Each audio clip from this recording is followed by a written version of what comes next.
Es una alegría compartir este rato y ver que el tango y el fado, que tienen tanto por ofrecer, suscitan su interés.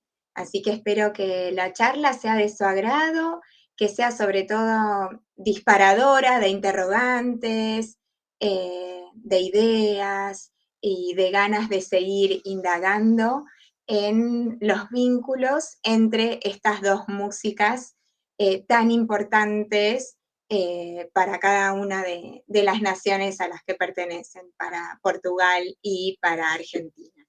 Voy a comenzar compartiéndoles una presentación que nos va a servir de apoyo visual para que no nos perdamos con los temas que vamos a ir comentando. Perfecto, entonces podemos iniciar entonces. En primer lugar, quería contarles cómo surgió la idea de empezar a estudiar algunos paralelismos entre el tango y el fado. Hace varios años, sería 2009, 2010, me encontraba empezando a estudiar para mi tesis de licenciatura primero y el doctorado después, las poéticas del tango, las letras de tango. Y un día, en el contexto de esta investigación, realicé una visita guiada por la ciudad de Buenos Aires, por sus barrios, en donde se solía hablar también de la historia del tango, y esta visita finalizaba con un espectáculo en el Hotel Castelar, en donde el grupo de Karina Biorlegui y los primos Gavino, agrupación que seguramente muchos de ustedes conocerán, ofrecían un espectáculo de repertorio mixto de tangos y de fados. Y en su mayoría eran tangos o fados del repertorio clásico de estos géneros, y hacían esta combinación, esta elección, basándose en el argumento de las similitudes poéticas que tenían el tango y el fado. Así fue que conocí el género fado, que antes yo no lo había conocido, y en ese momento empezó a cobrar forma la idea de trasladar esta intuición artística sobre las afinidades entre el tango y el fado al terreno de la indagación académica. Es decir, preguntarme en el ámbito, en el marco de una investigación, qué paralelismos podría haber entre el tango y el fado, cuáles podrían ser las causas de estas convergencias. A partir de este momento también empecé a descubrir que había un renovado interés por el tango y el fado en Argentina. Bueno, acá vemos los discos que publicó Karina Biorlegui con este repertorio mixto de tangos y fados, y también vi que había otros artistas que hacían fado en Argentina o que combinaban en sus repertorios tangos y fados. Estos repertorios mixtos se proponen en el siglo XXI como una reinterpretación del tango y del fado en un doble sentido. Por un lado, nos ofrecen una relectura de la tradición de ambos géneros a la luz del diálogo de uno con otro. Y por otro lado, son una reinterpretación en el sentido de una nueva performance actualizada que recrea canciones que en muchos casos ya cuentan con más de un siglo de existencia.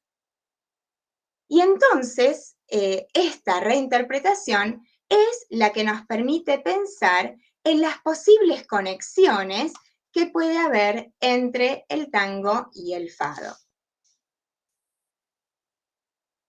Yo vengo del área de la literatura, en particular de una disciplina que se llama literaturas comparadas y que se consagra básicamente a estudiar las relaciones entre sistemas literarios de distintas nacionalidades y también la relación entre la literatura y otras artes.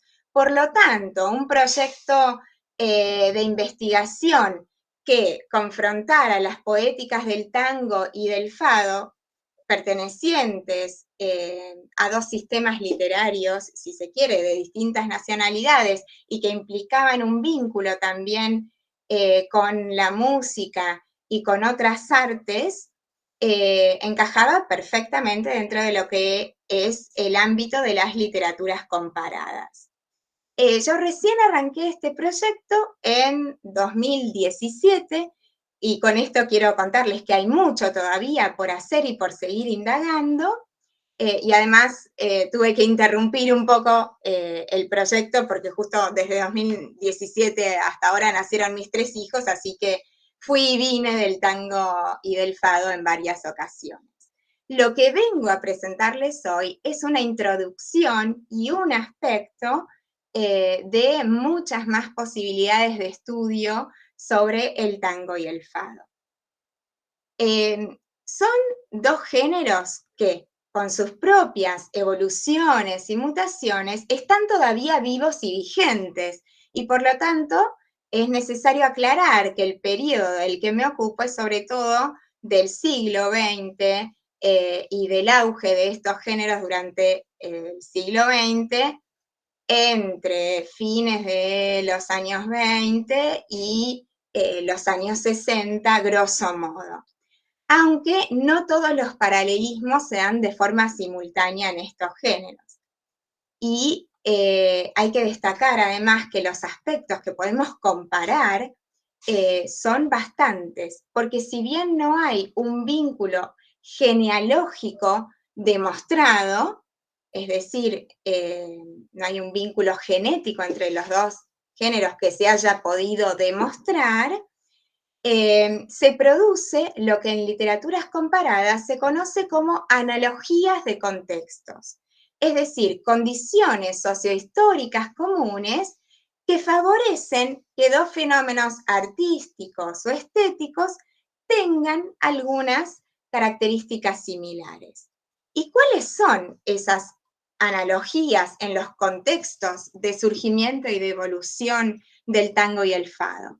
Por un lado tenemos un factor espacial y ambiental común, que es la condición portuario-urbana en que surgen ambos géneros.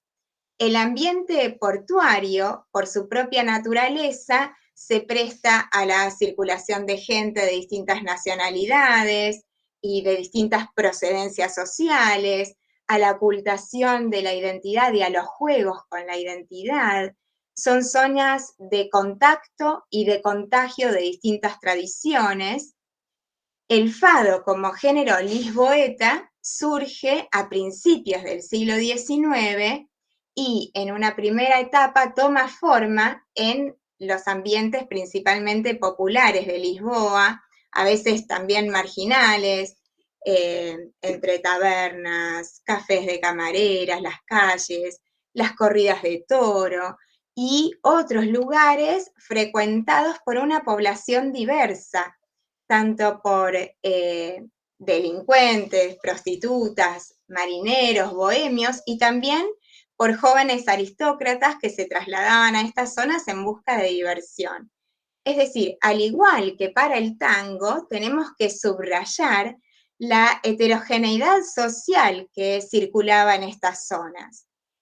Hay un estudioso del tango que se llama Gustavo Varela, que dice que en los comienzos del tango se da la reunión de lo que parece tener destino de diferencia, haciendo referencia a la presencia activa de los niños bien o los high life en los orígenes del tango, que se acercaban a las orillas de la ciudad de Buenos Aires en busca de diversión, algo paralelo a lo que sucede con el fado en sus comienzos. El tango, en cambio, surge en las zonas marginales de la ciudad de Buenos Aires, en la zona portuaria, que en ese momento era muy activa y recibía un caudal inmigratorio extraordinario, pero más tarde en el tiempo con respecto al fado, hacia fines del siglo XIX. Son además dos ciudades que en el siglo XX van a sufrir transformaciones que van tanto en su fisonomía como en su funcionamiento, dado también la apertura de nuevas formas de traslado de pasajeros que hicieron que los puertos también compitieran con otras formas de traslado para las personas, para la mercadería, etc.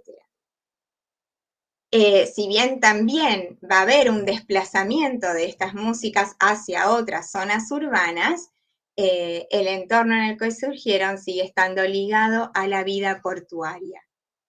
Y un segundo aspecto importante en esta analogía de contextos en que surgen los géneros es el nacimiento de la industria discográfica y luego cinematográfica, es decir, el surgimiento de una nueva industria del entretenimiento a principios del siglo XX que revolucionó completamente la relación del hombre con la música, la relación del hombre con los artistas y la relación del hombre con el sonido y la voz, porque justamente las nuevas tecnologías de reproducción sonora permitieron, por un lado, aislar la voz de el momento presente de la performance y reproducirla en cualquier momento y en cualquier lugar. Y entonces la voz podía viajar, aunque el intérprete musical se quedara en su país y podía hacerse conocido, y sobre todo se podía conservar para la posteridad. Hoy a veces lo tenemos tan incorporado que no nos damos cuenta de la dimensión revolucionaria que implicó estas nuevas formas de escuchar música, de reproducir música y también luego con el cine de reproducir la imagen. También estas nuevas tecnologías fueron impactando en la forma que adquiría la canción, porque para poder ser grabada y luego reproducida se necesitaba que tuviera una determinada duración en sus comienzos, también determinadas condiciones técnicas, determinadas condiciones del artista. Entonces fue realmente una revolución extraordinaria. Y el tango y el fado, que podemos comparar sobre todo, son los de la era de la industria discográfica. Si bien hay fados en el siglo XIX anteriores, no se conservan registros sonoros tan antiguos. La revolución técnica del siglo XX influyó también a la hora de modelar el fado del siglo XX. Por ejemplo, nunca vamos a saber cómo cantaba la Severa, la famosa fadista emblemática del género, la primera fadista en el sentido también de la fadista primigenia, el mito fundador del fado. Pero sí sabemos cómo cantaba Amalia Rodríguez, y no solo cómo cantaba, cómo se movía en el escenario, cómo se vestía, cuál era su aspecto. Esto al principio del siglo XX era una locura, pensar en poder ver al artista, aunque no estuviera cantando en ese momento. Entonces, el tango del que vamos a conversar y el fado que vamos a comparar es del siglo XX, con el surgimiento de un nuevo tipo de artista que para algunos musicólogos es heredero de la tradición del culto al genio. Con estas nuevas tecnologías nace un nuevo tipo de artista y un nuevo tipo de culto al artista, como vamos a ver en un rato cuando hablemos de algunas películas. En realidad, estas dos condiciones, estas analogías en los contextos, nos permitirían ampliar la comparación a otros géneros musicales urbanos que se desarrollaron durante el siglo XX. Por ejemplo, en 1949, el intelectual español Ramón Gómez de la Serna se refirió al tango, al fado y al flamenco como cantes desgarrados. Una artista de origen argentino, pero radicada en España, María Lavalle, que también hacía en sus repertorios tango, fado y flamenco, habla incluso de posibles vínculos genéticos entre ambos géneros, y en el año 2006, por ejemplo, difundió un espectáculo titulado La Pena Golfa, luego llevado al disco, donde aunaba tango, fado y flamenco, tres músicas que para ella tienen un origen cercano e influencias comunes. Por ejemplo, esta artista sostiene que el fado junto con la copla española influyeron en el carácter del tango gracias a la colonia de inmigrantes portugueses que hubo en Argentina. Lo curioso es que esta intuición artística expuesta por María Lavalle fue también propuesta como una hipótesis por un etnomusicólogo de la Universidad de Chile, que se llama Miguel Ángel Vera Sepúlveda, quien elaboró una teoría de los géneros portuarios tras constatar algunas semejanzas entre distintas músicas portuarias de ciudades portuarias justamente de América del Sur, como son, y también de Centroamérica, la ranchera de Veracruz, el vals criollo limeño del Callao, peruano, el tango rioplatense, el vals porteño de Chile, de Valparaíso, y el lloro brasileño. Esta es un género que suma un investigador que coincide con él, que se llama Daniel Gouveia. Entonces, ¿qué sostiene este etnomusicólogo?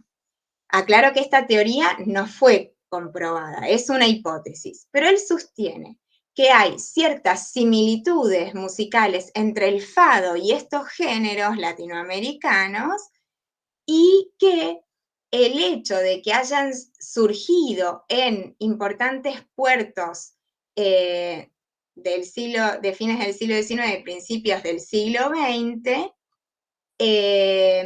le permitiría a él elaborar la teoría de que el fado traído a estos puertos por los marineros portugueses, que según estudios que él consultó eran mayoría, habría influido en estos géneros, tanto en su carácter musical como poético. Él dice que en realidad después los aspectos melódicos de esta posible influencia se fueron diluyendo, porque cada género tuvo su propia evolución, pero él sostiene que comparten durante el siglo XX algunas cuestiones poéticas, sobre todo en temas que él dice están vinculados a los sentimientos portuarios.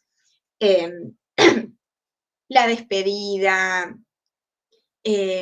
la tristeza por la partida, por lo que se pierde, los amores que fracasan, etc. Esta teoría, muy interesante, implicaría la existencia de un equipo interdisciplinario que abordara estas cuestiones.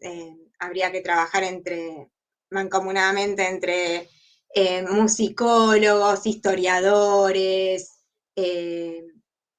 analistas del discurso, pero no fue desarrollada, al menos hasta el momento. Pero permitiría hablar de una posible influencia en los comienzos de estos géneros por parte del fado.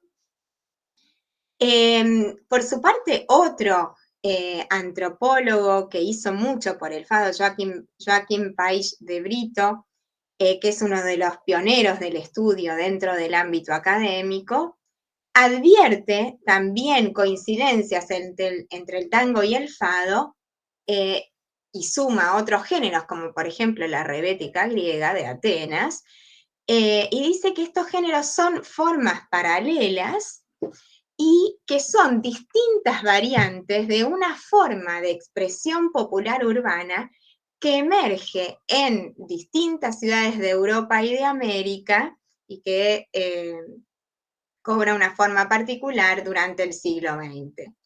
Este autor, Brito, señala algunas coincidencias, como por ejemplo, que se forjan en barrios marginales, asociados a las hablas populares, a veces también a la prostitución o a la delincuencia, eh, al, a algunos también argots, como pueden ser el caló portugués o el lunfardo rioplatense, y a la poetización de determinados temas vinculados con la vida urbana, con la experiencia de la vida urbana.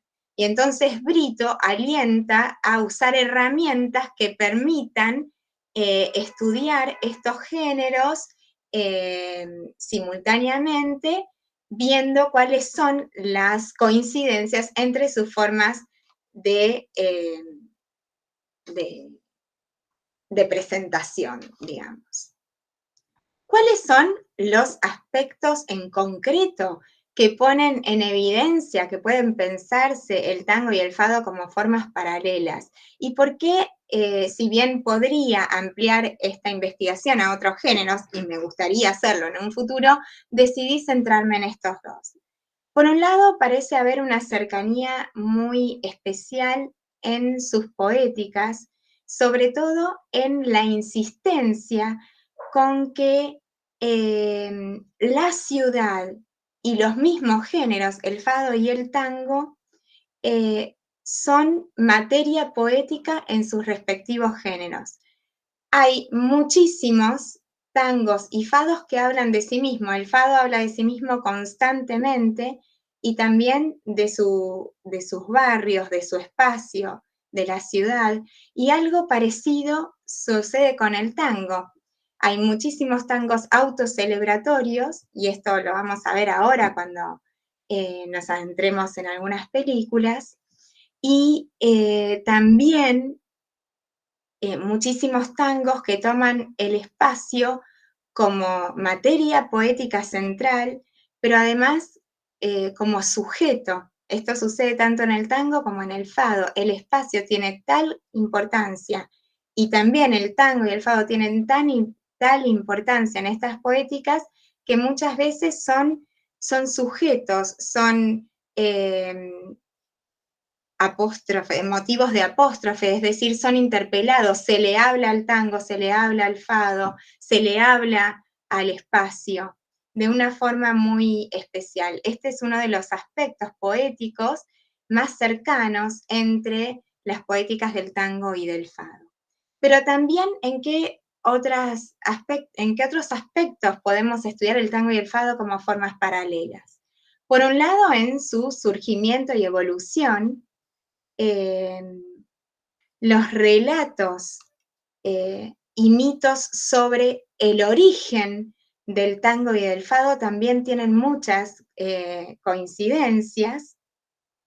Por un lado, comentamos hace unos instantes algunos aspectos que comparten el tango y el fado en lo que es su surgimiento, que se forman en zonas urbanas, primero marginales, su desplazamiento espacial hacia zonas más centrales de la ciudad, su aceptación por parte de distintas clases sociales, pero al mismo tiempo, algunos de estos aspectos van a ser tomados y reelaborados por los mismos géneros y por las primeras historias y relatos sobre el surgimiento del tango y del fado, y van a surgir al mismo tiempo algunos mitos sobre su origen, que dan cuenta de la fascinación que estos géneros musicales ejercieron desde sus comienzos.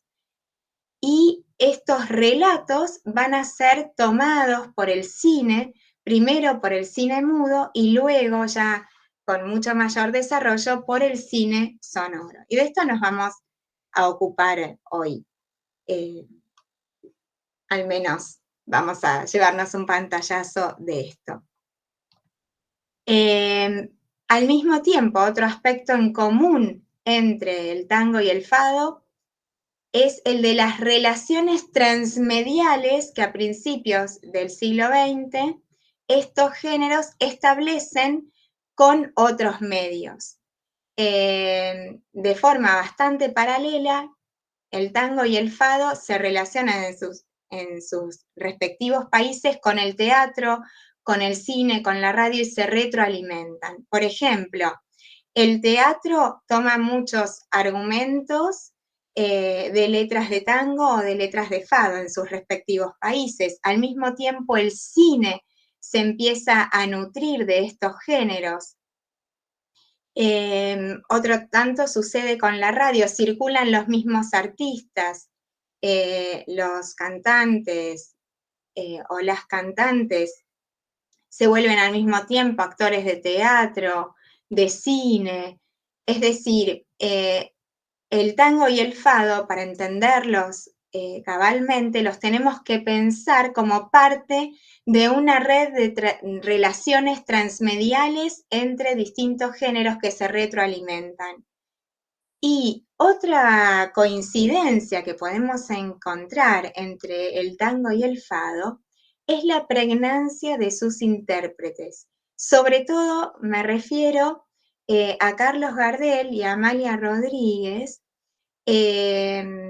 cuya imagen y proyección internacional cobra en sus respectivos géneros tal fuerza que hay muchas cuestiones paralelas también en la forma en que se construyen Gardel y Amalia como intérpretes musicales y como figuras totales, porque son mucho más que intérpretes musicales, son también actores, son también símbolos, a tal punto que sus propios relatos biográficos se entrelazan con los personajes de sus canciones, con los personajes de sus películas, y se crea una especie de ambigüedad entre lo que fue su vida real y su vida musical y en la gran pantalla.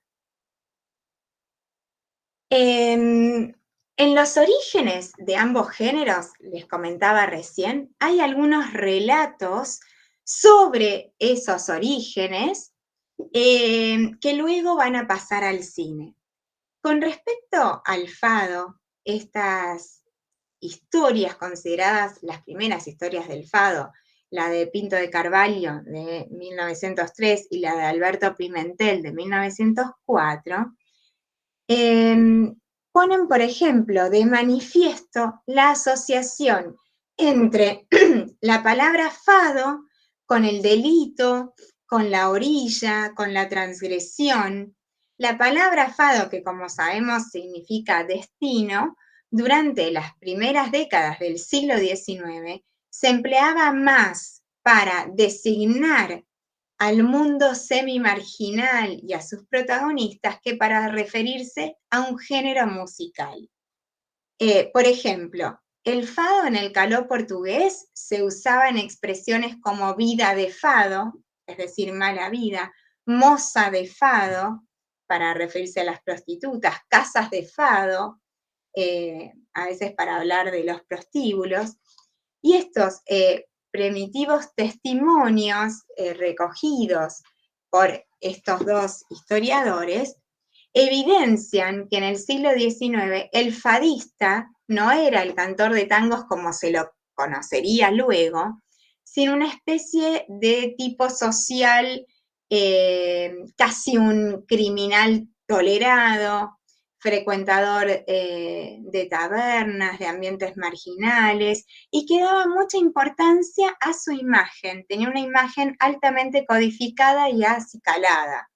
Algunos autores lo comparan, por ejemplo, con el Apache de París, con el camorrista italiano, y es llamativa también la coincidencia temperamental y en su imagen que estos fadistas descritos en estas primeras historias de fado tienen con el compadrito argentino. ¿En qué se parecen? Por ejemplo, en su temple, su actitud altanera, la atención que prestan a su vestimenta, su carácter orillero, la eventual asociación que a veces se hace de estos personajes con con el oficio de proxeneta. La bibliografía específica muchas veces se refiere al fadista como personajes de vida airada o de costumbres disolutas. Y, por ejemplo, Pimentel hace toda una descripción de cómo un hombre se transforma en este fadista del siglo XIX. Dice que tiene que aprender a tocar la guitarra y cantar fado, a adular, que tiene que esconderse en la navaja, que se peina el pelo de una forma particular, se viste de una forma particular, y dice que se lo reconoce muchas veces por su apariencia y por su asociación también con la ejecución de fado, como toca fado, toca la guitarra y toca fados. Y que a veces tiene, digamos, un prontuario criminal. Los parecidos con el compadrito son llamativos porque también, así como este fadista sería el que terminó de darle forma al fado y el fado habría tomado su nombre, el nombre de fadista de estos hombres de fado, de la vida de fado, el compadrito también suele ser designado como el creador del tango, y que a diferencia del fado, creó el tango como una coreografía. Cuando el compadrito, el habitante suburbano de las orillas porteñas, empezó a bailar los géneros musicales que circulaban en ese momento y que eran muchas veces traídos por los marineros, de una forma particular. Y su forma particular fue la que hizo que los músicos se tuvieran que adaptar a la manera de bailar de los compadritos y así habría surgido el tango. Estas referencias a los primeros fadistas y a la atracción que ejerce el fado en las orillas van a ser plasmadas en una película del cine mudo portugués. Tal vez ustedes hayan tenido la oportunidad de verla, porque acá en Argentina se presentó en un festival de fado, también estuvo en el Malva. Es una película de un director francés, pero en Portugal, que muestra cuál sería, hace una especie de homenaje a la famosa pintura sobre el fado de José Malioa de 1910, que está ahí en el Museo de Fado, en Lisboa, y muestra de dónde habría surgido esa imagen. En esta película aparecen varios elementos relacionados con la historia del fado que circula. Por un lado, el fado es presentado como una fuerza irresistible. Esta película trata de un hombre que vive con su familia, que es trabajador, pero que se siente atraído por el ambiente del fado, empieza a frecuentar tabernas y a escaparse, digamos, de su vida de trabajo, deja la familia, donde conoce a una mujer fadista, que es la que aparece en la imagen final. Es una mujer asociada con la vida nocturna y con la prostitución, pero que también plasma el fado como una música irresistible, como una música que ejerce una atracción fuera de lo normal. ¿Qué otros relatos relacionados con el fado aparecen en esta película? La idea del fadista como un personaje marginal y el mundo del fado como un ambiente semi-marginal, las tabernas del fado, la vida nocturna y la idea de perdición del hombre trabajador, y el juego con el doble significado entre fado como música y fado como destino. El fado asociado con cierta marginalidad, pero al mismo tiempo como algo ante lo que uno no se puede resistir. En los años 20, en las películas mudas, por ejemplo, de José Agustín Ferreira, muchas de las cuales toman sus argumentos de tangos de la época, aparecen ideas parecidas. Por ejemplo, en Perdón Viejita, pero también en otras de sus películas, algunas muy difíciles, ya no se accede, digamos, algunas de esas están perdidas, aparece también esta idea del tango como una música irresistible, como una música del ambiente marginal, que también puede conducir a la perdición, al submundo, pero al mismo tiempo es una fuerza liberadora, así como sucede en la película de Mariot. También el fado aparece, si bien asociado con el delito, como una fuerza que libera al hombre también de la opresión social, de las normas sociales, que le permite también una vida más auténtica. Y esta alianza entre el fado y el cine mudo en Portugal y el tango y el cine mudo en Argentina, en realidad se va a desplegar con mayores recursos y con mayor fuerza con la llegada del cine sonoro. El cine sonoro aprovechó también el éxito que contaban el tango y el fado ya entrado el siglo XX y sus cantores o cantoras en sus países, y ofrecieron películas que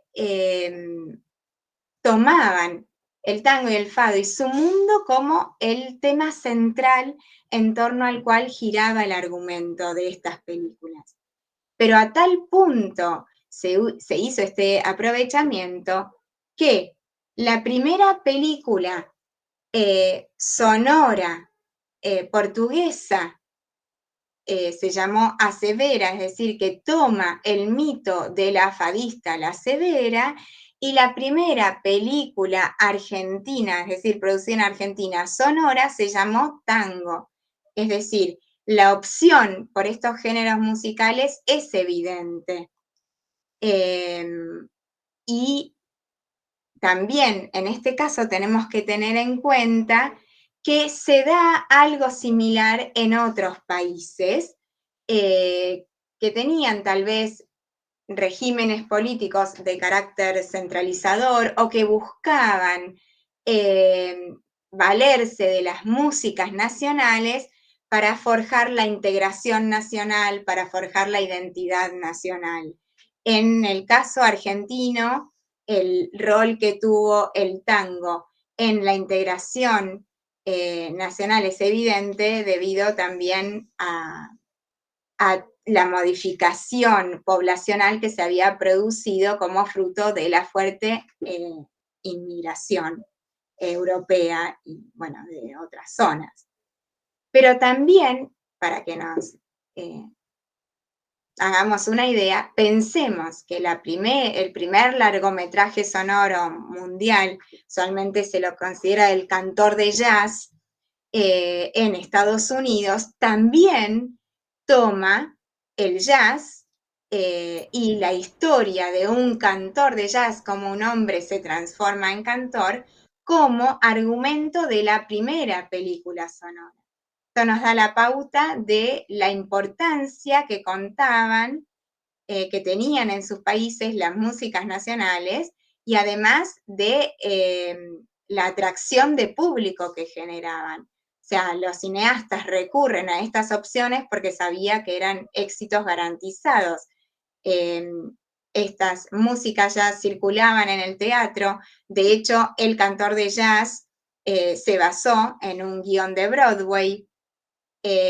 La película La Severa se basó en una obra teatral de Julio Dantas de 1901, que también escribió una novela sobre el tema debido al éxito que tuvo en 1901 esta presentación. Entonces, hay que pensar también el surgimiento del cine y las relaciones entre el cine, el fado y el teatro, y de la misma manera las relaciones entre el tango, el teatro y el cine. Había una transmedialidad, circulación constante de argumentos, de música, de personajes, de intérpretes. ¿Qué sucede en la película A Severa? Está basada, como les decía, en la obra de Julio Dantas, que a su vez está basada en la vida de la mítica fadista La Severa, que vivió entre 1820 y 1846,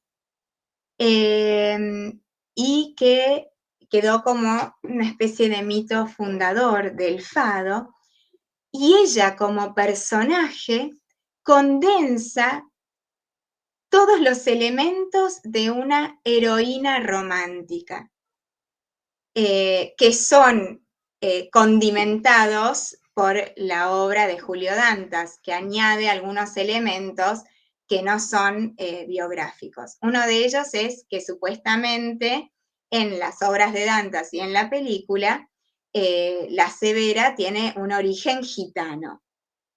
Pero pensemos, es una mujer joven, que muere joven, como las prostitutas decimonónicas, que ejercía la prostitución, que tiene un amante aristócrata, el conde de Vimioso, que luego va a pasar a las ficciones como el Marialba.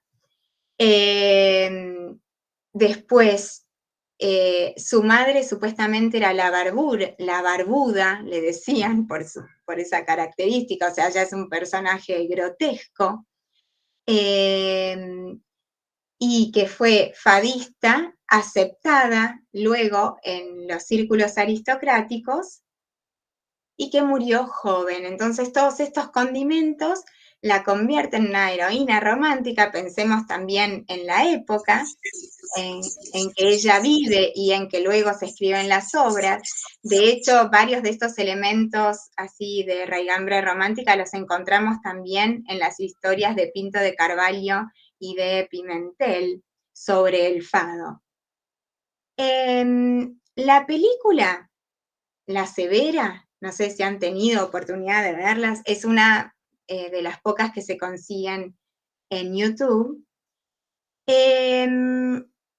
Está construida, digamos, se centra en el desplazamiento de la Severa y del fado, desde las zonas más marginales hacia el corazón de Mouraría y desde Mouraría hasta los salones aristocráticos. Es decir, describe el itinerario de la Severa, que es también el itinerario del fado. Hay, digamos, 4 ejes en esta película, que también vamos a encontrar en la película Tango, en torno a los cuales se construye la Severa como figura, como personaje, que es a su vez un símbolo del fado. En primer lugar, tenemos, como les decía antes, el itinerario, el viaje. Convergen 3 tipos de espacios en esta película. Al comienzo de la película se ven las zonas rurales, zonas de tránsito, que son las zonas de los desplazados, de los desarraigados, por donde circulan también los fadistas en el sentido de tipo social. Y en esta zona encontramos al principio a la Severa, representada como una gitana, como una mujer libre, Hay en la película escenas de gran sensualidad. Ella tiene ropa suelta, poca ropa, que va a contrastar luego con la ropa de las mujeres aristócratas, muy sobrecargada. Se la muestra a ella corriendo libre por los campos, con sus ropas movidas por el viento. Luego hay otro espacio que es el barrio de Mouraría, donde habita el pueblo y donde se va a instalar la Severa, donde el lugar al que ella va a pertenecer realmente. Y luego hay otro lugar que es la residencia aristócrata, donde la clase alta también va a disfrutar del fado como entretenimiento y a donde va a ser invitada la Severa. Aparece también con mucha fuerza la figura femenina como una figura activa, como un principio activo, porque la Severa es una mujer de faca en liga, es decir, de cuchillo en la liga, como ella misma va a decir, provocadora, rebelde, y se identifican estos aspectos con el fado. Ella en un momento de la película va a decir, Mouraría soy yo, el fado soy yo. Otro eje en torno al cual se construye la figura de la Severa y del fado es el de la transgresión, en el sentido de que el fado aparece como un desafío al orden moral y a las buenas costumbres. Vamos a ver ahora un poquito una escena de esta película que nos va a permitir ver un poco estas cosas que estuvimos comentando. Vamos a ver también en la canción que vamos a escuchar a continuación cómo aparece la idea de destino en la canción. También vamos a ver un contraste entre la Severa cantando fado en Mouraría y luego la Severa cantando fado en una casa aristocrática. A pesar de estar en dos espacios totalmente distintos, vamos a ver que todos, tanto la gente del barrio humilde de Mouraría como los aristócratas, quedan fascinados por esta música. Vamos a poner en el minuto 25:49, acá les pido a quienes están con el manejo desde el club, si nos muestran un poquito de esta película. Es el minuto 25:49. Porque choras. Canta. Quem canta seu mal espanta.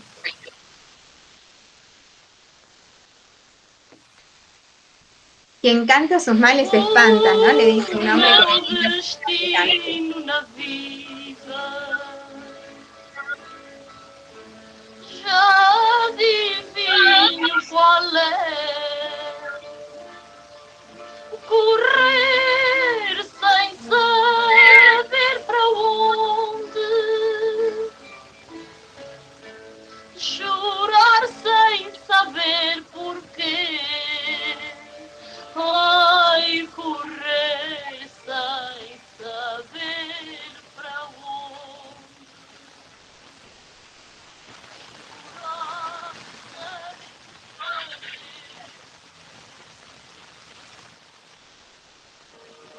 Oh, rua do Capelão, juncada de rosmaninho. Oh, rua do Capelão, juncada de rosmaninho. Se o meu amor vier cedinho, eu beijo as pedras do chão que ele pisar no caminho. Se o meu amor vier caminho, eu vejo as pedras do chão que ele pisar no caminho. Há um degrau no meu leito que é feito para ti somente. Há um degrau no meu leito que é feito. Dulce, está silenciada, porque se repetía el micrófono. Si podés activar el micrófono. Si te escuchamos. Ah, gracias. Sí, quería pedirles ahora si pasamos al minuto 38:22.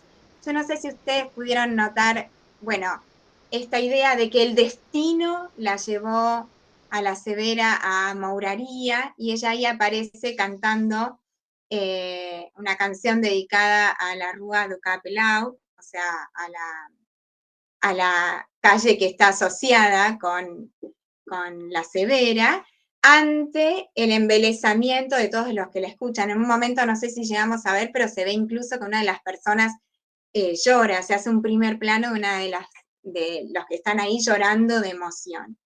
Y ahora lo que vamos a ver es, aparece un cartel, que no sé si ahí se llega a ver, en esta parte de la película, que dice algo así como: a tales abusos llevó la moda del fado, cantada en las calles y en las plazas de Lisboa, que hasta los palacios de la nobleza se abren con el escándalo de la religión y las buenas costumbres, a los cantores y las cantoras de esta moda de perdición.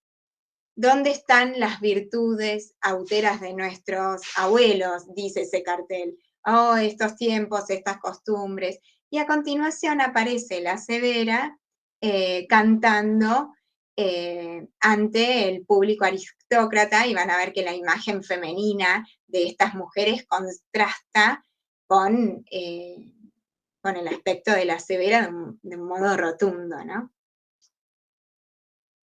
A ver, ahí.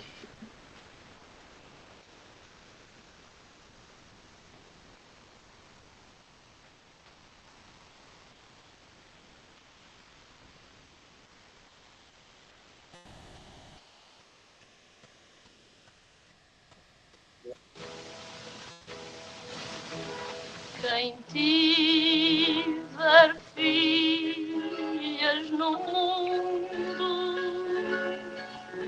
não ria da desgraçada. Quem tiver filhas no mundo, não ria das desgraçadas, porque as filhas da desgraça também nasceram honradas, porque as filhas da desgraça também nasceram honradas.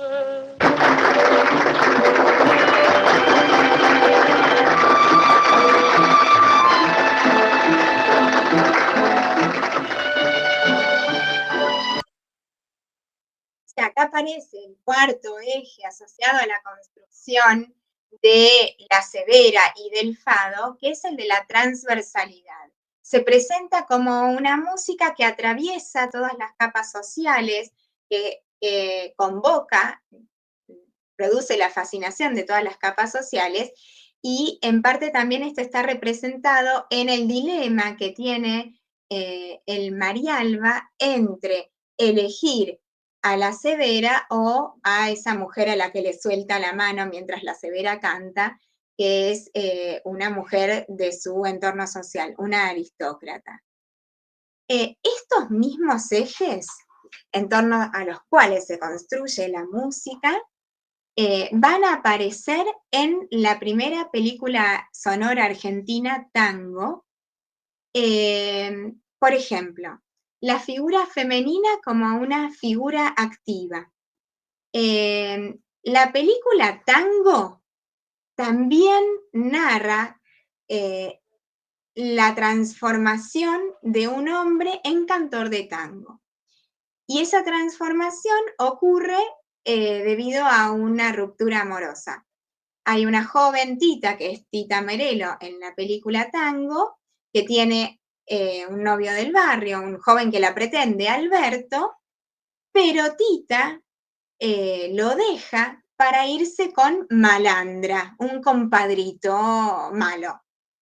Y entonces Alberto se queda triste y se dedica a hacer su carrera de cantor, va a Europa, triunfa en Europa, conoce a una cantante refinada que es representada por Libertad Lamarque, Elena, pero en determinado momento vuelve a Buenos Aires y vuelve a buscarla a Tita, que ya para ese entonces volvió a su barrio arrepentida de haberse ido con el Malandra y, digamos, cargando la culpa por el mal que le hizo Alberto.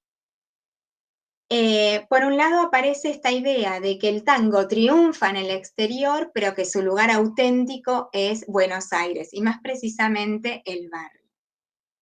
O sea que vemos también la imagen de mujeres desafiantes que toman decisiones. De hecho, la misma película se abre con Azucena Maizani cantando la canción de Buenos Aires y se muestra de fondo, se pretende mostrar la imagen de una Buenos Aires moderna, cosmopolita. Y luego también aparece la figura femenina asociada al tango. Cuando al final Alberto vuelve y Tita le pide perdón, ella le dice, bueno, no vas a querer quedarte acá conmigo, y él le dice, sí, el tango sos vos, el barrio sos vos, yo me quedo acá, solamente en Buenos Aires el tango tiene alma, le dice Alberto. Vamos a ver un poquito de la película Tango en el minuto 1:14.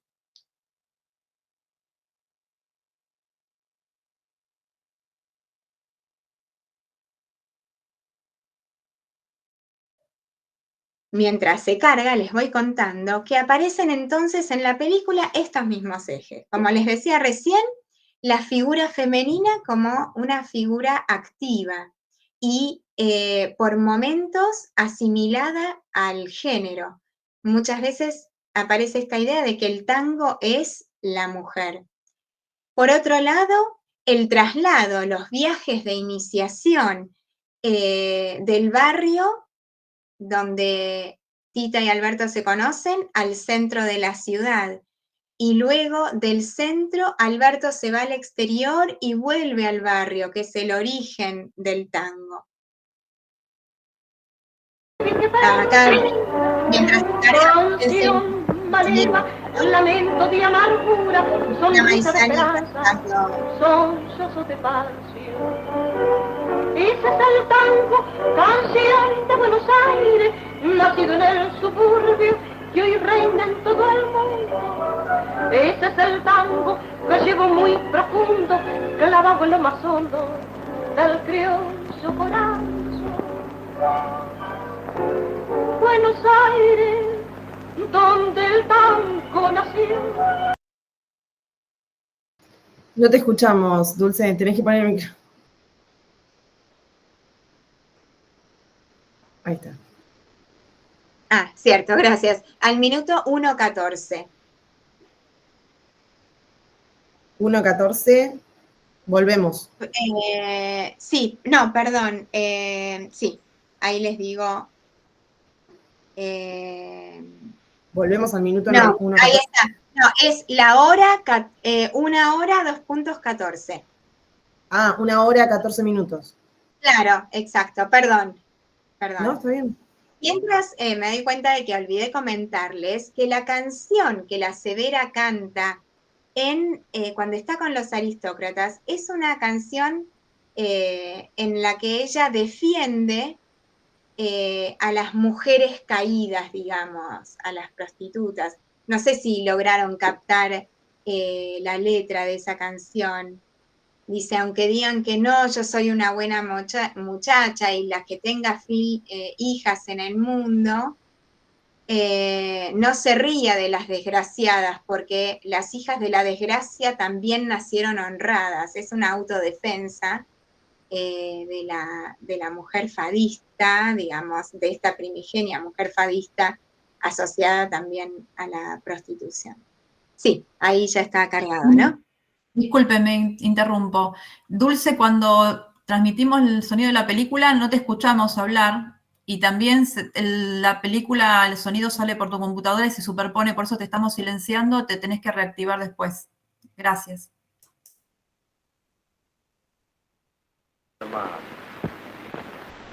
Sí, yo lo comprendo, bonito. Estás perdonado.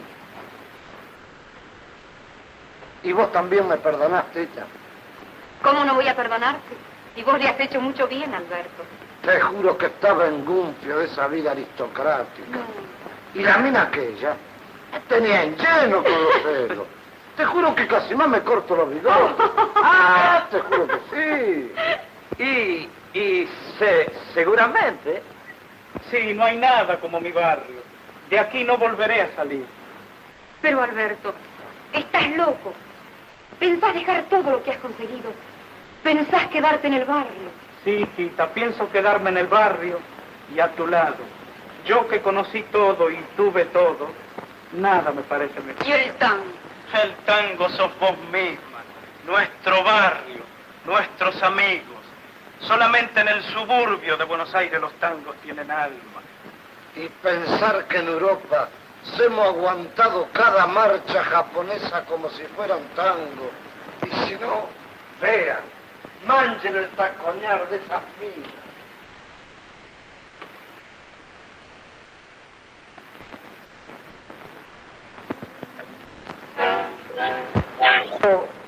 Vengan. Bueno, acá aparece entonces explícitamente esta idea de que el tango auténtico es el tango del barrio, ¿no? También esta idea de que el tango le gusta a todos los estratos sociales, incluso a Europa. Por eso ese viaje, digamos, que realiza Alberto. O sea, aparecen los mismos ejes que encontramos en la película de la Severa para construir la figura de la Severa y del tango, y del fado, perdón, ahora en relación también con el tango. Pero tal vez el aprovechamiento más evidente del tango y del fado se da en las películas que hacen Amalia Rodríguez y Carlos Gardel en sus respectivos países, que si bien no coinciden temporalmente, porque saben que Gardel es anterior a Amalia, Gardel muere en 1935 y Amalia empieza a cantar públicamente en el 39, entonces hay una distancia temporal, pero sí ambos coinciden en que se erigieron como los intérpretes de los respectivos géneros de mayor pregnancia simbólica de sus respectivos géneros, con muchos aspectos en común, como les mencionaba al comienzo. Incluso hay como una anécdota curiosa, encontré en una de las biografías de Amalia, que ella dice que cuando era chica cantaba los tangos de Gardel y que fueron importantes en su momento de aprender a cantar. De hecho, también lo dice cuando viene acá de visita a la Argentina, ¿no? Hace mención a Gardel y cómo ella cantaba sus tangos cuando era chica. Ahora bien, tanto Gardel como Amalia filmaron varias películas y en muchas de ellas hacen en parte de sí mismos, es decir, interpretan, son las figuras protagónicas que interpretan a un cantante. Gardel a un cantante de tangos y Amalia a una fadista, y su transformación y evolución en estos géneros musicales. Hoy les quiero comentar sobre todo una película de cada uno para ver cuáles son los aspectos convergentes. Hay una película de Gardel que se llama Melodía de Arrabal, que es filmada en 1932, y fíjense que es filmada incluso antes que la película Tango, que yo les dije que era la primera película sonora argentina, porque estas películas de Gardel fueron filmadas en el exterior. Gardel se convirtió a fines de los años 20 en una figura internacional, principios de las 30 en realidad, viaja ya requerido como actor de cine primero a Francia y luego a Estados Unidos, filma todas sus películas en el exterior y en varias ocasiones hace el papel de un intérprete musical. De la misma manera, Amalia Rodríguez, en Fado, Historia de una cantadeira, va a hacer el rol de fadista y su transformación en una fadista profesional. En el caso de estas dos películas y en otras que hoy no voy a llegar a comentar, encontramos también algunos puntos en común en torno a los cuales se construye esta figura del intérprete musical, la figura del cantante de tangos por un lado y la figura de la fadista como el otro. Al igual que vimos en las películas anteriores, aparece la idea del desplazamiento espacial como un viaje de iniciación que transforma al personaje de cantor amateur, de un cantor de barrio o de una fadista de barrio en cantantes profesionales. ¿Cuál es este itinerario? Se va a dar del barrio al teatro. Y en el caso también de la película de Amalia Rodríguez, del teatro a Brasil. Entonces, desde las zonas barriales donde ellos cantan y llaman la atención de los habitantes del barrio, se van a desplazar al teatro, donde empieza su profesionalización como intérpretes musicales. Este traslado implica la transformación de su imagen personal, un cambio radical en su vestimenta.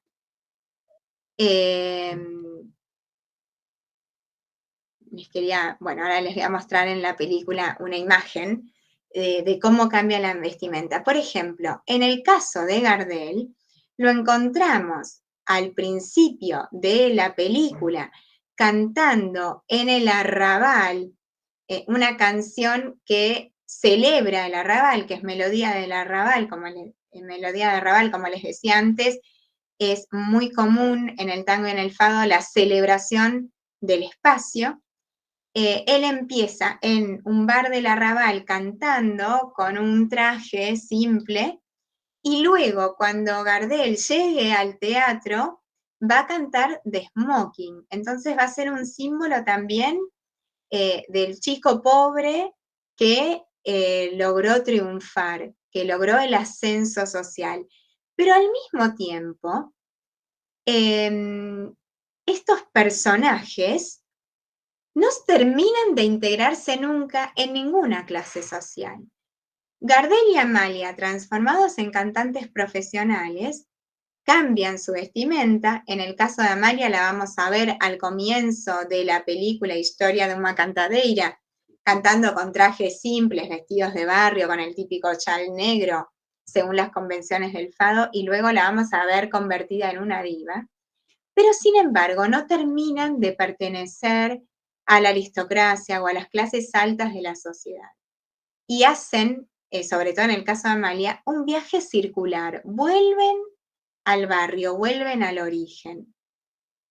Es decir, son figuras que pueden moverse entre las clases sociales que tienen la aceptación sin pertenecer íntegramente a ninguna, porque ya no son humildes, ya no viven en el barrio, ya se convirtieron en otra cosa, pero tampoco se aristocratizaron, como que siempre en las películas, en estas dos películas, se muestra que su esencia es la del barrio y la de los aspectos positivos del barrio.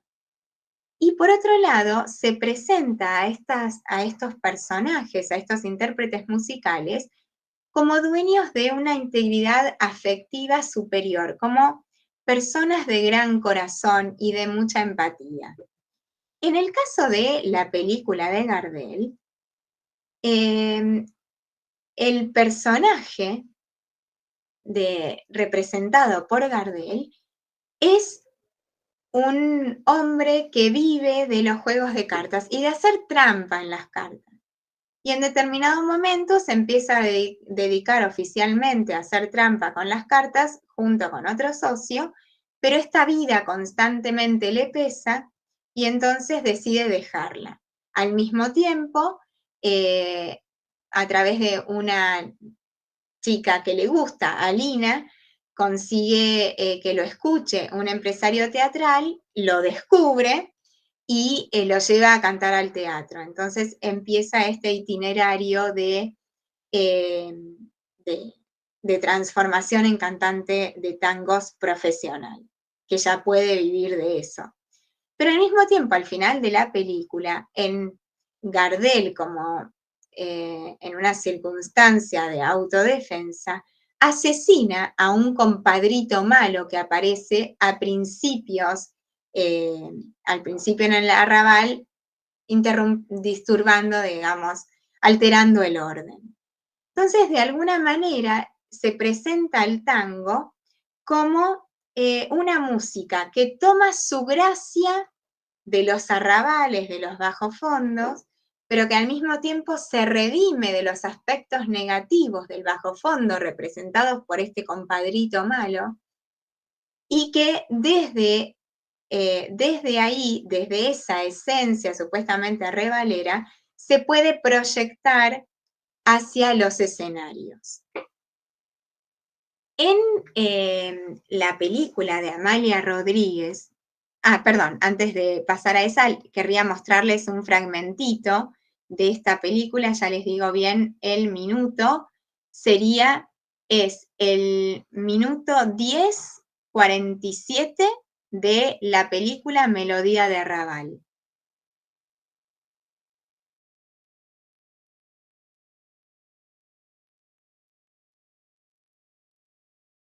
¿Qué pasa? Bruto. No me gusta ver a nadie con cara de entierro. ¿Penas de amor? De amor. Idiota. Si tuviera penas de amor, las escondería como un tesoro. Penas de asco. Por usted, por todo. No le haga caso. Es una maleva.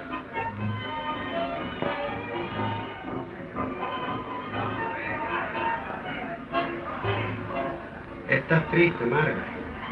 Fatigada de esta vida, Roberto. Harta. Marga. Este arrabal sucio y sombrío me envenena el alma. Este barrio viejo que me verá morir y que me tiene presa en su cárcel de vicio. No digas eso, Marga. Trabaja y canta este viejo arrabal en sus días laboriosos. Nosotros somos la noche del arrabal, la noche siniestra. Pero hay otra vida pura, noble, intensa. Este viejo barrio también tiene su encanto, su misterio, su pasado, su melodía, la humilde melodía del arrabal. Penas, alegrías, pasión, coraje. Y si algún día el rudo destino me alejara de sus portadas, las cosas de este viejo barrio que hay para recordar. Barrio plateado por la luna, rumores de milonga en toda tu fortuna. Hay un muelle que resonga en la corta milonga.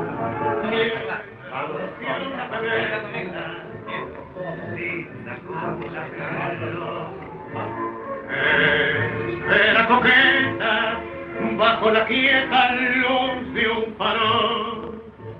Barrio, barrio, que tenés en la alma inquieta de un gorrión sentimental. Pena, ruego, es todo el barrio manejo, melodía de arrabal. Viejo barrio, pero no me hacía de evocarte, se me pierde un lagrimón que a rodar en tu empedrado es un beso prolongado que te da mi corazón. Una de taitas y cantores, de broncas y entreveros de todos mis amores. En tu muro con mi acero, yo grabé el nombre Ahí que podemos quiero. cortar. Rosa, la... Y después, si vamos, en realidad no quiero que escuchen, pero sí que puedan ver de esta misma película en el minuto 1:10:51 cómo cambió el aspecto de Gardel, cómo aparece ya con traje y cantando en el escenario. Bueno, de todas maneras no quiero retenerlo ya mucho más, así que se los cuento simplemente, que al final de la película aparece él de Gardel, de traje, de smoking, perdón, y hay un contraste claro con su imagen anterior. No sé si ustedes llegaron a también a escuchar al principio que hay, antes de que Gardel cante Melodía de Arrabal, hay una chica ahí en el bar que se queja del barrio. Aparece constantemente esta ambivalencia entre los aspectos positivos del barrio y los aspectos negativos, las luces y las sombras, y cómo el tango hace un proceso de adesentamiento, que también va a estar en el fado, que se despoja de los aspectos tal vez más oscuros del barrio, y se queda con esta imagen idealizada. Ven ahí, lo pueden ver a Gardel ya cantando en el teatro con una orquesta, con otra imagen. Y para cerrar, en realidad podríamos seguir comentando muchas cosas más. En la película Fado, Historia de una cantadeira, como les decía, Amalia Rodríguez interpreta el personaje de una fadista que se llama Ana María, que tiene un novio de barrio, en su barrio, que se llama Julio y que es guitarrista de fado, y juntos cantan en los retiros del barrio de Alfama, pero a Amalia la descubren unos empresarios teatrales y le ofrecen participar, digamos, ir a cantar al teatro. Entonces, finalmente Amalia acepta, se transforma en cantante en el teatro, hay un enredo con Julio, rompen su relación, ella se va a Brasil, donde sigue triunfando, y en este proceso, acá la vemos en el barrio y cantando con Julio, ¿sí? Ella está apoyando sobre Julio sus brazos. Pero luego, cuando empieza a cantar en el teatro, se transforma en una especie de diva. De hecho, la vemos viviendo en una mansión. Parece una diva hollywoodense en esta escena. Tiene una empleada, un teléfono blanco, o sea, parece Jean Harlow, ya está transformada en una diva. Hay también una transformación de su imagen, como sucedía en Gardel. Hay un autor que se llama Michael Colvin que dice que esta transformación de Amalia simboliza el surgimiento del fado novo, mientras que Julio representa la tradición del fado castizo, y además el mismo Julio le reprocha a Ana María que desde que dejó Alfama ya no canta como antes. Es decir, hay una idea parecida a la que aparecía en la película de Gardel, de que en realidad el fado auténtico es el de Alfama, el de los barrios, y no el del teatro, que eso es una puesta en escena. De hecho, en la película es muy interesante cómo se enfatiza que el hecho de que las intervenciones en el teatro son artificiales, son puestas en escena, aparecen, por ejemplo, las bailarinas de otros números del teatro, aparecen muchas escenas en el detrás, justamente en el detrás de escena teatral, donde se ve todo el artificio del teatro. Y al final de la película, Ana María decide regresar al retiro de donde ella surgió para cantar con Julio, porque escucha que Julio decide emigrar. Entonces, cuando se entera de esa noticia, ella decide volver y vuelve al Julio en lo que podría ser una vuelta de doble interpretación. Por un lado, una vuelta del fado al fado auténtico, al lugar del fado auténtico, pero también hay un contenido ideológico de la mujer que vuelve al hombre. Y estas cuestiones ideológicas luego van a aparecer, por ejemplo, recrudecidas en un film posterior, que es Sangue Toreiro, donde el uso ideológico que se hace un poco de Amalia y del fado es mucho más crudo. Vamos a ver cómo es la vuelta de Ana María, después de haber transitado por los teatros, a Julio. Y esto está en la película Historia de una cantadeira en el minuto 1:43:33. O sea, es 1:43.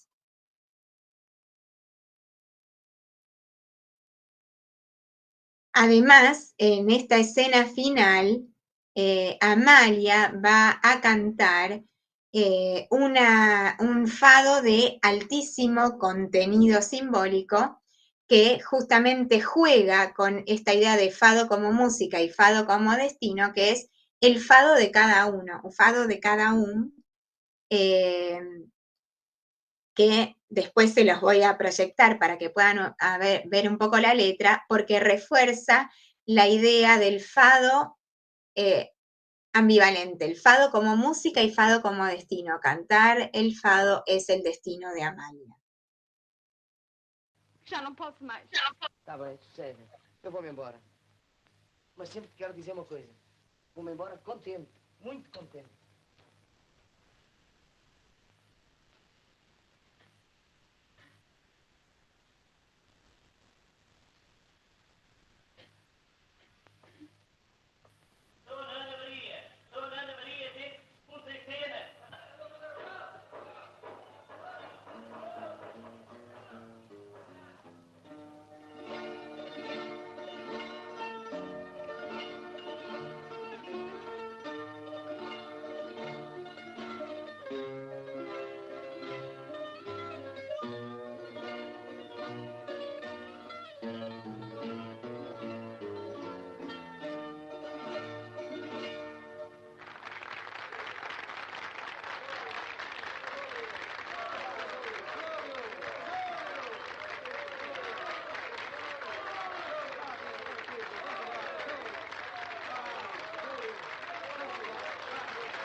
à morte, ninguém foge por mais forte ao destino que Deus dá.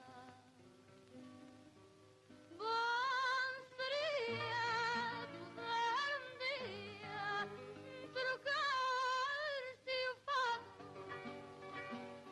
por outro fado qualquer, mas a gente já traz o fado marcado e nenhum mais inclemente do que este de ser mulher bem pensado. Todos temos nosso fado e quem nasce mal falado, melhor fado não terá.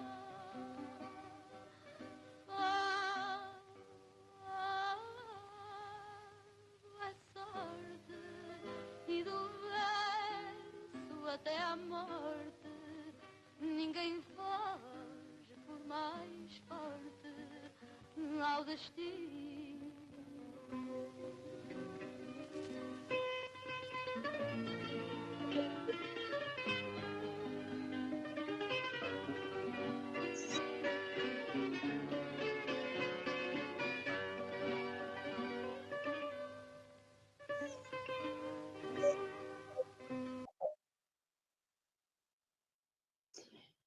Bueno, ya para cerrar, no sé si notaron el magnetismo que tiene Amalia en la pantalla como actriz, ¿no? La verdad es que se supo adaptar al género cinematográfico, me parece, con mucha ductilidad. Acá está la letra de este fado que ella canta, donde ustedes pueden ver cómo aparece esta idea de fado como destino, que el fado es suerte y es también música, y constantemente se juega con este doble significado en cada verso, del fado como música y del fado como destino. Y bueno, también esa idea de que ningún destino, ningún fado es más inclemente que el de ser mujer, digamos, un guiño también a las dificultades de, en el caso de Amalia, el rol femenino, el hecho de ser una fadista, una cantante mujer, también le implicaba un desafío particular. Bueno, un poco, si bien creo que hay muchísimo más para comentar de estas películas que son sumamente interesantes y además estas que les mencioné están disponibles en YouTube, la verdad es que si tienen un rato y les gustaría profundizar, les recomiendo que las miren. Insisto, habría muchísimo más para comentar, pero ya me excedí y no los quiero retener un sábado a esta altura del año. Muchísimas gracias por su paciencia, su escucha y sobre todo por su interés en estos temas tan apasionantes y por los que hay todavía tanto por comentar y descubrir. Muchas gracias, Dulce. La verdad que fue una charla increíble. Quedamos todos con muchas ganas de seguir. Creo que te vamos a proponer una segunda charla sobre el tema para el año que viene. Sí, por supuesto. Yo feliz de poder compartir esto porque la verdad es que no siempre hay interlocutores a los que les interesen tanto estos temas. Así que muchísimas gracias. Para mí un placer. Bueno, muchas gracias a vos. No sé si tenemos tiempo, si alguien quiere hacer algún comentario, alguna pregunta puntual, y si no, nos despedimos. Le doy la palabra a Rocío Machado, secretaria del club, después de las preguntas que haya, que va a ser el cierre y tal vez un anuncio de una actividad que tenemos la semana que viene. A ver, ¿alguien quiere preguntar algo, comentar algo brevemente? Norita, que levantó la mano.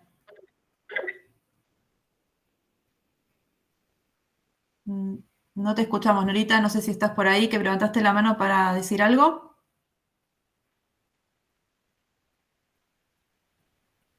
No, por ahí fue accidentalmente. Bueno, ¿alguien ¿Dónde se filmó el fado? El fado del último que vimos de Amalia. Se filmó en Portugal. Las dos películas se filmaron en Portugal. Y además hay algo que se va a repetir también en la película Sangre Torera, que les mencioné después. Se filma, sobre todo en La Severa, con mucho detenimiento el espacio. Y también las costumbres, sobre todo, por ejemplo, las zonas agrícolas, la zona del Ribatejo, o sea, con un despliegue de cámara muy llamativo. Hay como una voluntad de mostrar también el espacio portugués. ¿Alguien quiere preguntar algo? Active el micrófono y directamente... Yo quería comentar algo. Bueno, primero agradecer por esta hermosísima charla. Me deja muy sensibilizada y con muchas ganas de investigar. Pero quería preguntar, a ver si esto se puede ver de esta manera. Me da la sensación de que el fado capta el alma portuguesa de ese fatalismo, de esa sensación de ser fuerte, pero estar luchando todo el tiempo y estar cansado. Sí. Y saber que uno no va a escapar a eso porque de alguna forma está predeterminado. Me parece que el tango tiene todavía como un rebelarse contra ese destino, una posibilidad de que las cosas pueden ser distintas.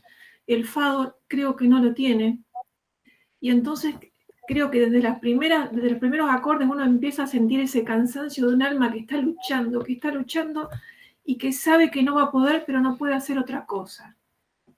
Sí, qué aguda tu comentario. Y además también me hace acordar un poco, yo no llegué a comentarlo, a los relatos muchas veces biográficos que hacen los propios fadistas, donde toman esta idea del fado fatalista, del fado como destino y como destino triste. Por ejemplo, Amalia lo dice en muchas ocasiones. De hecho, a ver, yo no sé si dejé de compartir la presentación, pero hay unas palabras de Amalia que justamente hacen hincapié en esta idea. Sí, es mucho más trágico en este sentido la noción de destino del fado portugués que la del tango. Sí, porque también hay a veces otra mirada. Muchos tangos, por ejemplo, pienso en Discépolo, caen también en una mirada grotesca de la fatalidad, grotesca en el sentido de también de aristas humorísticas, ¿no? Mientras que sí, se ven las películas, se hace mucha más insistencia en estas películas en la relación del fado con la del destino trágico que en el tango. Sí.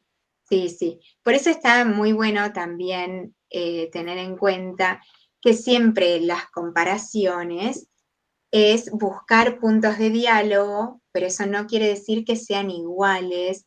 Cada género tiene su evolución, tiene su propia cosmovisión, que no es siempre la misma. Tienen puntos, por eso me gusta a veces decir, son puntos de diálogo. No quiere decir que sean iguales.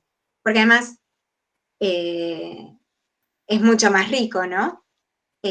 Cuando nosotros vamos a escuchar estos repertorios mixtos de tango y fado, justamente hay un contrapunto interesante entre una visión y otra. Y cada uno no deja de tener su propia forma de percibir, su propia tradición. Detrás de esto también hay toda una historia poética que es distinta en Portugal y en Argentina. Entonces se puede dialogar, pero siempre hay, por supuesto, diferencias en las miradas y está bueno que así sea y que se puedan poner en evidencia. Gracias. Bueno, Al contrario. le doy la palabra a Rocío Machado. Antes aviso que vamos a compartir por mail el enlace de la grabación de la charla y también los 4 enlaces a las películas que vimos. Rocío es la secretaria del Club Portugués y va a dar las palabras de cierre. Hola, bueno, primero, antes que nada, buenos días a todos, gracias por estar aquí, un gracias muy especial a Dulce María que nos ha dado, bueno, propongo un aplauso, pero aunque no se escuche, porque la verdad que fue súper enriquecedora. Salen todos los aplausos. No, gracias a ustedes. Como dijo Aurea, seguramente el año que viene te estemos convocando nuevamente para poder profundizar. Realmente muy interesante y todos los comentarios más que positivos y con ganas de continuar aprendiendo, así que de verdad. Y bueno, por mi parte, agradecer a todos los presentes. Tenemos gente de Comodoro Rivadavia, gracias Carlos Madera, que siempre te sumás, gente de otras instituciones, socios, a toda la comisión de la subcomisión de cultura, muchísimas gracias también por todo el trabajo. Y bueno, Aurea, Celia, no quiero que me falte nadie, Paula y la veo, también a María Fernanda. Muchísimas gracias al Instituto Camões, que también se sumó, María Isabel, muchísimas gracias. Y bueno, me tocan los avisos parroquiales. Nosotros tenemos la última actividad del año en el Club Portugués, que es el 13 de diciembre a las 20 horas, que hacemos la misa criolla. Para todos los que tengan ganas de venir al club a verla, pueden reservar sus entradas en el celular del club, que ahora lo voy a pasar. Y estas acciones que estamos haciendo sobre la cultura portuguesa, estas charlas donde nos encontramos de manera virtual y también lo vamos a hacer de manera presencial durante el año que viene, van a continuar. Nuestra idea es seguir trabajando en este espacio que nos gusta tanto y que sabemos que es muy rico y necesario para la difusión de la cultura portuguesa, que es el gran objetivo de nuestra institución. Así que quiero agradecer a toda la subcomisión de cultura que ha trabajado mucho este año, a la presidenta que está acá, no sé si querés decir algo, Celia, también. Y bueno, sí. Bueno, solo agradecer y decir que realmente fue un encuentro maravilloso.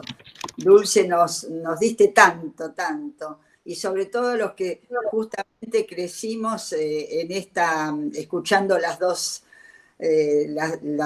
expresiones del pueblo portugués por un lado y del pueblo argentino por el otro. Así que maravillada. Y bueno, y a todos los presentes, a todos los que nos acompañaron, muchísimas gracias por estar, porque esto además nos potencia para nuevos encuentros, para generar más actividades. Nada más que eso, feliz fin de año para todos. Muchísimas gracias.